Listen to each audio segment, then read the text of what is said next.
Hi, thank you for having me at the NAMI 2021 Texas Conference. My name is Elise Ferguson, and I am the Chief Attorney for the Mental Health Managed Council in Collin County. Probably a better description of that is that I'm a public defender and I work on cases particularly involving persons with mental illness and work closely with their families and with the attorneys. In that capacity, though, I also work very closely with our jail and local law enforcement. That sounds a little like a bad joke, and a defense attorney and a cop going to a bar, because that's a really weird relationship. But it's a unique situation in which we found that we have a common interest. In fact, I was in Seattle on a CIT conference with a bunch of the local CIT units and persons.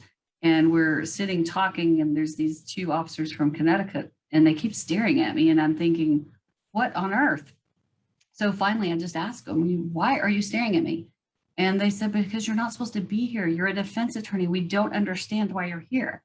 And it was really great, though, because all the other guys with CIT jump in and immediately like defensive mode, trying to explain to them the role I play and how it's a benefit to everyone for us to work together. And I think we all desire to help those who have mental health issues get help. So we work together and we have a mutual goal. I want to talk a little bit about 2021. I know everybody's kind of tired of hearing that, but I do want to talk about the specific hurdles that we've had. And I know we've had plenty personally and within our systems, but just a little bit on the criminal justice system portion of it. Texas had an already strained mental health system. We only have about 2,400 psychiatric beds. So during COVID and all these changes, our hospital system was tapped even more. We had to go on divert. They had to social distance. So they couldn't take as many people. They had quarantining. They had staff out. So the wait list just continued to grow. And we're also seeing more people coming into jail who were ill. So about 56% of the people who book into the Collin County Jail have some sort of mental health identifier.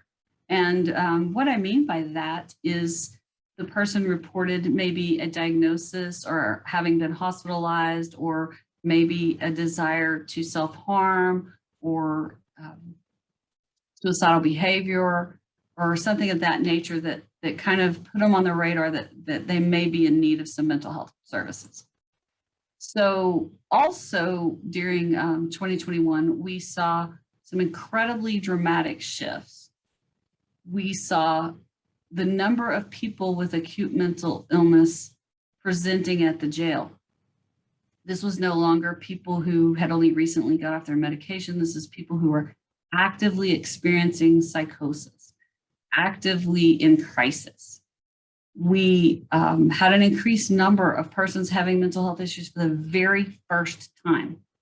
Individuals who were married or had jobs and were functioning well and had great coping mechanisms were suddenly stressed and tapped out because of job loss, or the kids are home and childcare is an issue, or someone in the family's died of COVID. All these things became more than those coping skills could handle, and they suddenly started experiencing issues and needing services. We also had the increased number of first responders with mental health issues.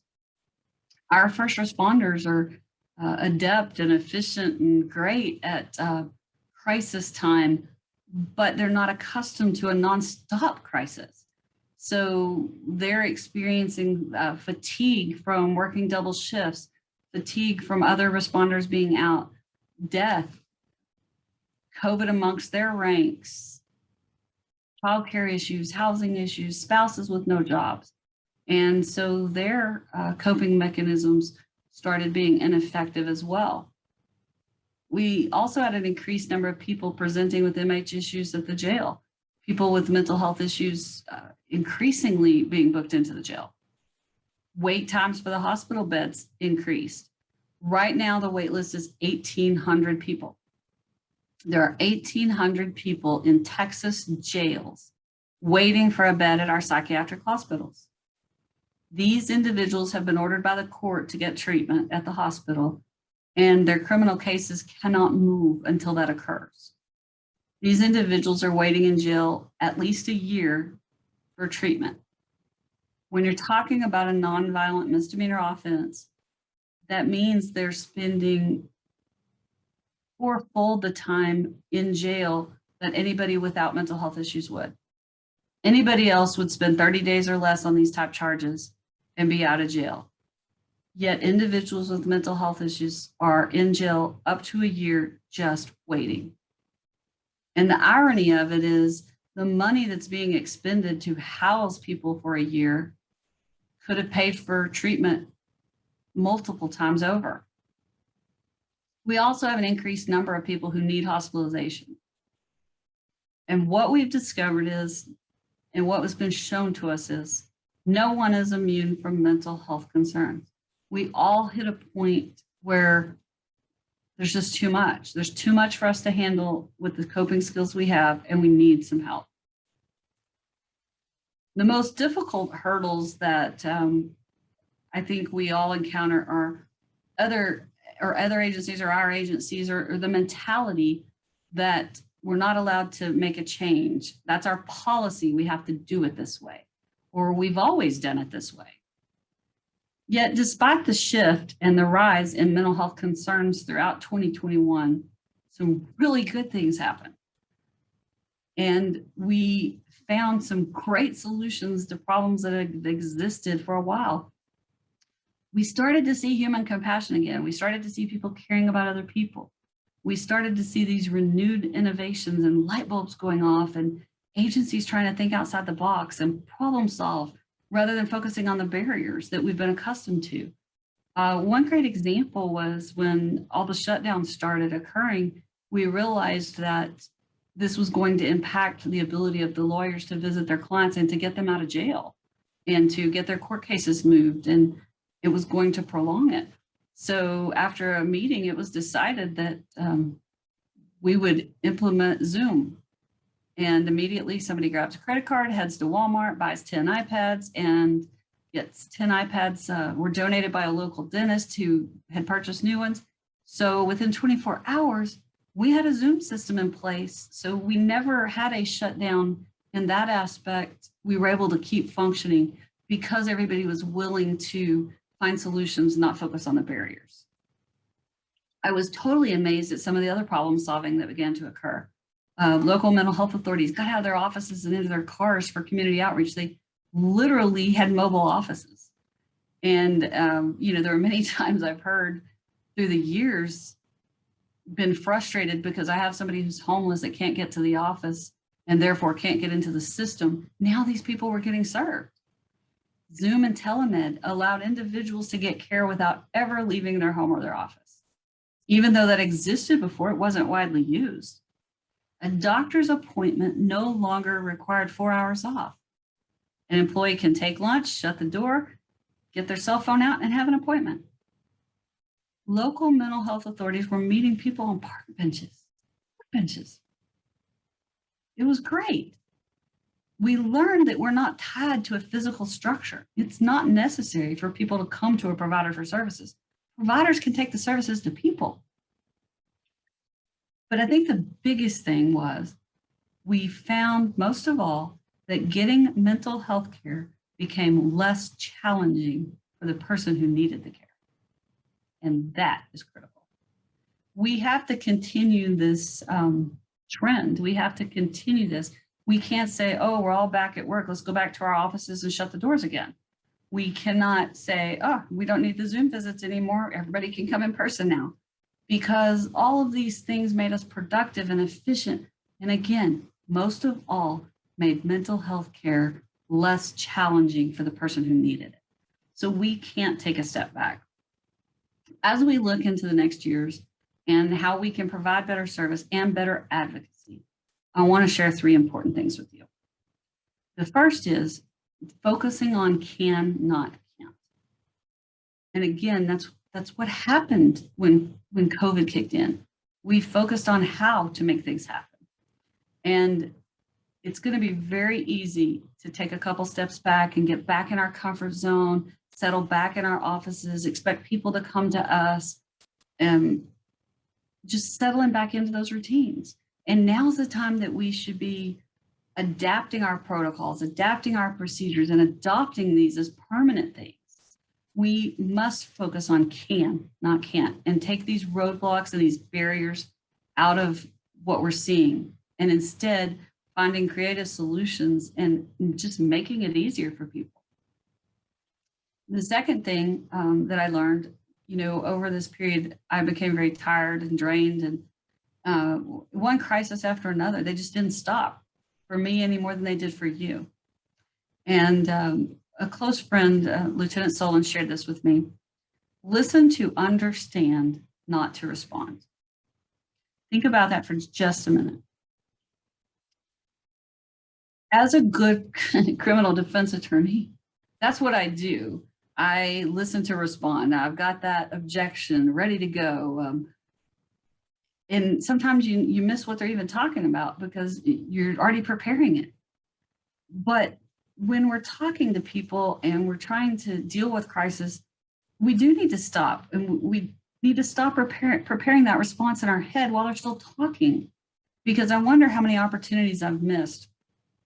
How many messages have I missed? How many times have I misidentified the need, or I missed helping somebody because I didn't even let them finish the story? I was in such a hurry to move to the next crisis and solve the next problem that I wasn't effectively solving the problem I had in my face. And so I encourage you to really stop and implement this and try to listen to understand and not to respond. Once I stopped and I tried to implement this, I felt a greater sense of accomplishment and a greater ability to advocate for people. The last thing is a quote, really more than a thought. Alone we can do so little, together we can do so much. Helen Keller said that. And I've really focused on that a lot, not just now, but through the last years, because very often we feel like the lone crusader. We feel like nobody's with us. Nobody else is out there yelling. We're the squeaky wheel and we're not getting change, and it's exhausting. And we want to sometimes step back, and that's where people get burned out, and that's where we just don't have success. But I think that this, alone we can do so little, together we can do so much, embodies NAMI. We have so little ability to do things alone, but NAMI has this power in numbers. It has a power in personal experiences. We have a power in our hearts, and we have a power in our mission. But it does require that we unify and we make our voices heard. Very often people with serious mental illness have no advocates, and they very often alienate those people who want to help them and love them. But without advocacy, there is no change. It's not enough to simply join NAMI and show up at a meeting. We must make our voices heard. And I'll tell you, I get increasingly frustrated when I observe people treat others as unimportant, or, I've heard at a hospital somebody say to that person with mental illness waiting for services, I need you to move, I have a patient. They are a patient. I see them treated as the homeless person in the lobby that they want to go away. I just see people overall treated with a lack of dignity and respect. And the bottom line is, if we treat people with dignity and respect, all those other issues go away, because people need to be treated that way. And we need to respect other people, and dignity goes a long way. So I think if there's one thing we're sharing with people, it's our ability to treat people with dignity and respect, and we should demand that from others. We have to advocate. We have to move forward.